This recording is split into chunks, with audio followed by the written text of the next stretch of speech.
So in this video, we're going to look at a couple different things, but everything's going to center around functions. So first, we're going to look at the notation for functions. So let's start here. Y equals 2x plus 7. Now, by now, I'm sure you probably already know this, but if this were an equation or some type of question that you were asked, you could determine these two things. You could say x, we consider that the input, and y, we consider that the output. Because how this is currently set up, basically, if I plug something in for this x, that's my input. I'm literally plugging it in. And then what I get out is the output, which is y. So let's keep all of that in mind.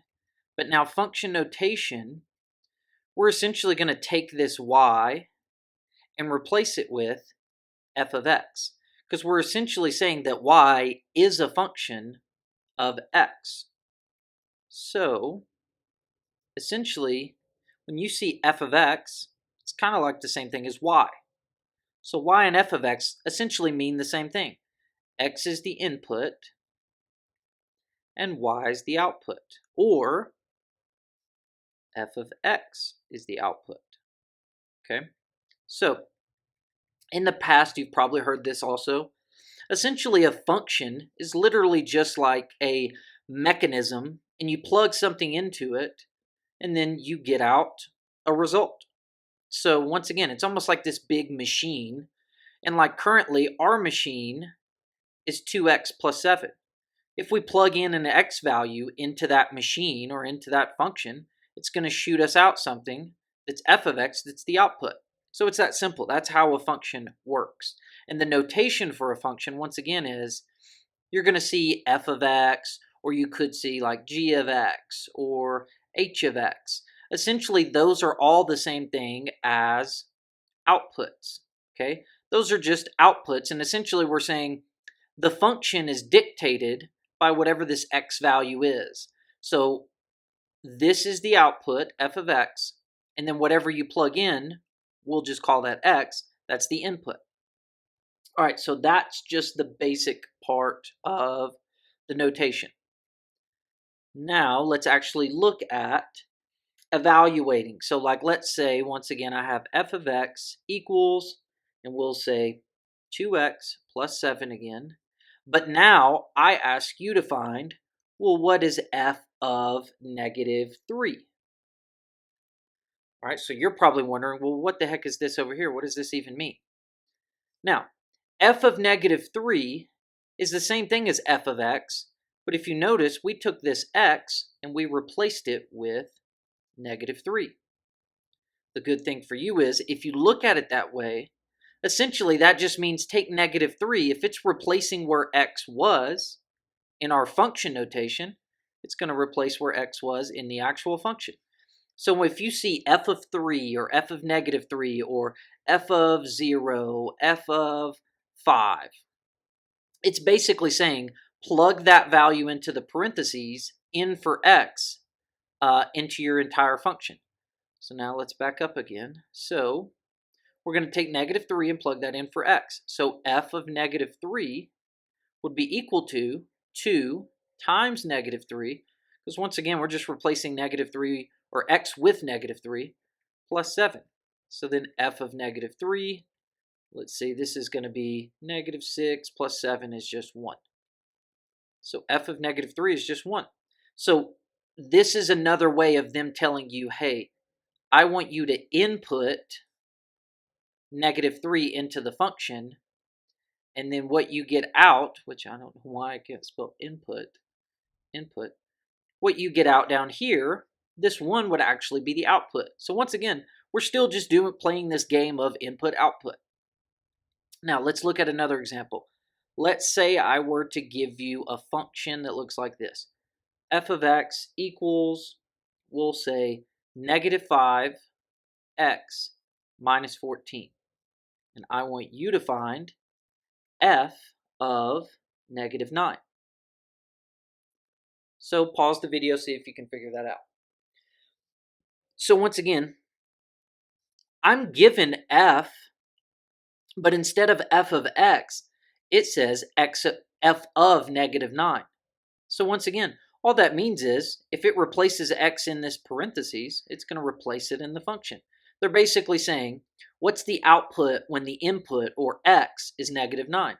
And here's how we find it. We say f of negative 9 is going to be equal to negative 9 plugged in for x, so that gives me negative 5 times negative 9 minus 14. And let's see, all we really have to do from here is just a little bit of math. Let's see, negative 9 times negative 5 is 45 minus 14. So f of negative 9, let's see, that's going to give me 31. All right, and then we're finished. Let's do, like I could use this same example. Let's just stick with f of x equals negative 5x minus 14. Okay, let's just do another one just for the sake of practicing. Let's say I want to know what f of 1 is. So once again, x is being replaced with 1, so x is my input into this function. So f of 1 equals negative 5 times 1 minus 14. That's going to give me, let's see, negative 19 it looks like. So f of 1 is going to equal, yeah, because negative 5 times 1 is negative 5 minus 14 is negative 19. All right, so once again, it's that simple. Now, let me show you another example, just so you can see multiple examples. Let's say that g of x, once again, g of x, f of x, all of that just means this is the output. So this is the function, and the function is negative x squared plus 9x minus 1. All right, and I want you to find, not f, because that wouldn't even match, it would be g of, let's see, what do we want to plug in? Negative 7. All right, now, when I plug in negative 7, the actual process is not difficult as far as understanding what I'm doing with negative 7. If we just keep the same logic as the previous example, this is g of x, that's my function, but now they're wanting me to plug in negative 7 in for each of these x values. So that part, not too hard to understand. The next part is where you have to watch out math-wise. So here's what I would get in the habit of doing. When you replace x with a number, just plug it into parentheses. So I'm going to plug in negative 7 into my function, and I'm going to see what I get out. So I'm going to bring down my negative. Now I'm going to put negative 7 into parentheses and square that, plus 9. Once again, put this negative 7 in parentheses and then minus 1. Because now this is where a lot of people mess this up. This negative's actually outside of this parentheses. So when I square negative 7, it becomes positive 49, but this negative comes down and joins that 49. And then we would have minus, let's see, 9 times negative 7 would be 63. So it'd be minus 63 minus 1. And then once we do all of that math, we would end up with g of negative 7 is equal to negative, I think it's 113, yeah. All right, so once again, function notation is going to be given to you quite a bit. Essentially, you just have to know, if you get g of negative 7, you're just replacing x with negative 7. They're just trying to give you an input, and they're showing you this setup because it actually makes it a lot easier. Once you understand this, instead of writing out, hey, plug in negative 7 in for x, we wouldn't write all that out in math. We would just say, what's g of negative 7? And we essentially are saying the same thing.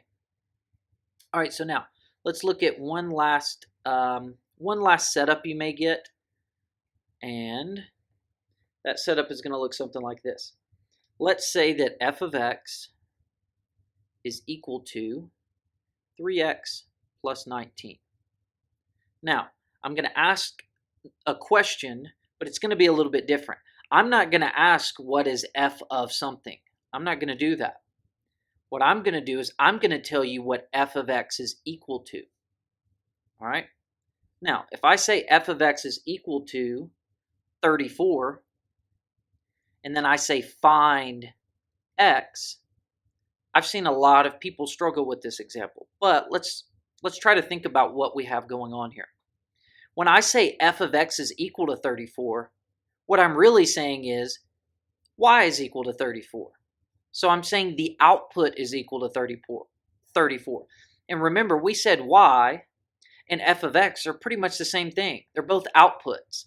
So what I'm actually doing here is saying this output is equal to 3x plus 19. So then if I use substitution here, 34 is actually going to plug in for this output. So if you are given just f of x, and they say f of x equals a number, they're not trying to get you to plug 34 in for x. They're saying the output is equal to 34. So we would say 34 is equal to 3x plus 19, and then we would solve the equation from there, which we can do that. Minus 19, that's going to give me, what is that, 15? It looks right. So 15 equals 3x. Then we would divide by 3, so x equals 5. I'll show you one more example just because I understand that can be a little difficult to understand sometimes. So let me show you another example and then we'll be finished. So let's stick with f of x is equal to positive 3x plus 19. All right, now what if I say, and I'll just even say a crazy number, f of x is equal to negative 62. And I say find x. Now, once again, we're not plugging anything in for this x value. If that's what the question we're asking, it would say, what is f of negative 62? That would mean that we plug this in for x, and they're giving us an input to plug in. But that's not what they want, or what I want. I'm asking, when negative 62 is the output, which is also f of x, what's this x going to be? So now you have to substitute negative 62 in for this entire output. So the output now is negative 62, and we want to know what value of x produces that output. That's basically what we're saying. We're saying the machine's giving us negative 62, so what did we plug into the machine to get that? So we just solve the equation. So we say minus 19, and this part I bet would be pretty good on. So then negative 81 equals 3x, and then divide by 3, so x is equal to negative 27, and we're finished. So once again, there's a difference between this. F of 1, let's just say f of 1. That's where we're going to replace x with 1. So replace x with 1. But if you end up with this, f of x is equal to 1, now you're going to replace the output, or replace f of x with 1. All right, so these are the two main things you'll see with function notation, and hopefully that clears things up. But if you need any extra help or anything like that, just be sure to reach out.